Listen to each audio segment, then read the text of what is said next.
even this one blip of goodness that many people are demanding, many people are desperately holding on to, make no mistake, would yield a full-blown Peter Thiel takeover. What do I mean by this? J.D. Vance is Peter Thiel's blood boy, okay? J.D. Vance is Peter Thiel's slave, okay?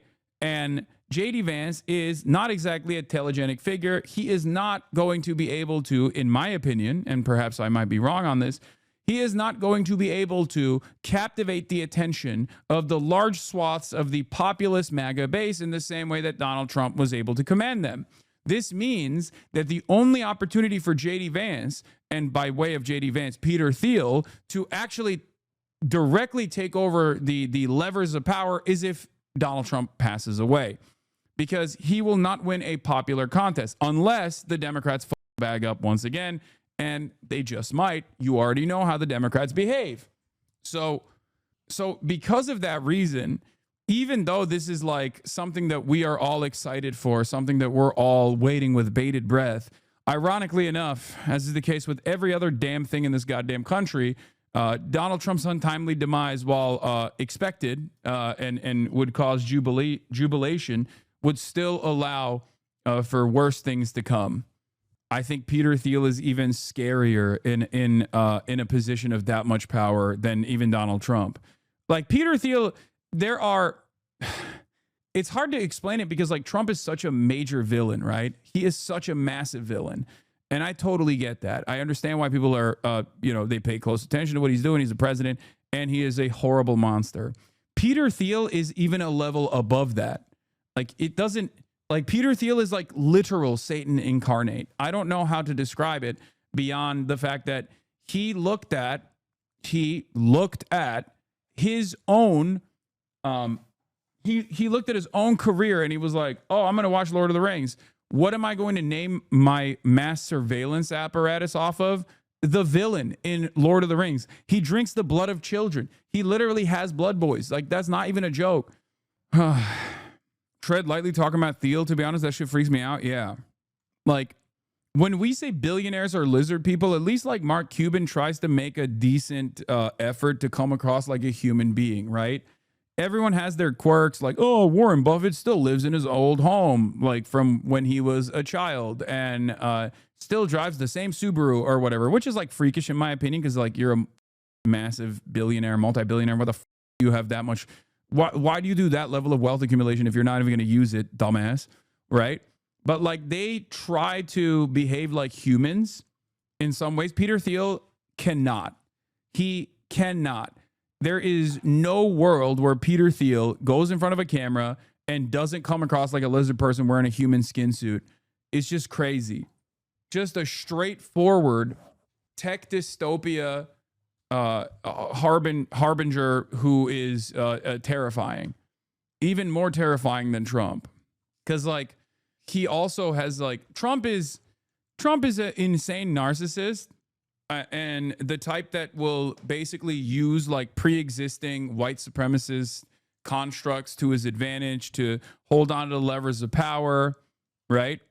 But Peter Thiel is like a true believer. Like he is committed to the idea of a techno-feudalist dystopia, and he will do it. He will do everything in his power to do it. Like that's guys who are real believers are the ones you have to be actually worried by, if that makes sense. I guess at that level of like villain behavior, it doesn't really matter that much because like either Peter Thiel by way of Donald Trump is still going to be holding on to the levers of power or he's going to do it directly. But it's just terrifying, man. I mean, look. I suffered through Ross Douthat's interview with Peter Thiel because I'm a sick person. And I mean, look, this is a great first look into how Peter Thiel operates. Now, this is, of course, the bulwark. This is, it's just, I don't really care about what he has to say, but here, let's just watch. Because I'm a sick person. And there's one clip that's been going around. And in case you guys haven't had this, just the experience of being able to listen to this moment, I want to share it with all of you. You would prefer the human race to endure, right? You're hesitating. Yeah, well, yes? I don't know. I would This is a long hesitation. This is a long hesitation. There's so many questions implicit Should in the this. human race survive? Yeah. Like, that's a demon right there too. Like, that's a straightforward war criminal, right? That's Bill Crystal. He owns the Bulwark. And like, to get a better understanding of like how psychotic Peter Thiel is, like, that's the type of shit that like other former neocon war criminals look at and go, this guy is a real scary guy. And he's not saying that because you know, he's not saying that to present himself as woke or whatever. He's just saying that because that's how scary Peter Thiel is. Some really hard-hitting journalism from Ross Doubt that there. Ross gets some slings and arrows around these parts, but he's asking the tough questions. Do you want the human race to endure? Peter Thiel. It seems like basically the answer is no, but he doesn't want to say it. So he comes around to yes after 30 seconds. This is the man that made it, that set the vice president in place. From the GOAT, Nathan J. Robinson. What is this? Peter Thiel presenting an autobiographical lecture series. You are warmly invited to a series of 4 lectures by Peter Thiel addressing the topic of the biblical Antichrist. Yeah, he's just going to sit there and talk about himself. I am the biblical Antichrist. Hello. Welcome.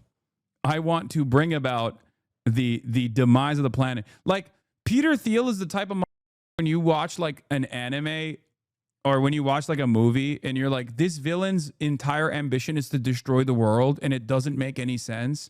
Like, this is like a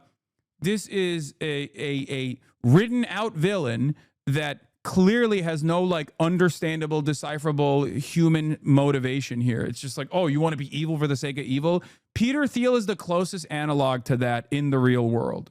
Like, the type of villain that you say is unrealistic and just like simply wants to destroy the entire planet for the sake of destruction alone is something that you would look at in a comic book and go, this is kind of stupid. Like, what is the motivation here, right? Like, there needs to be something more here.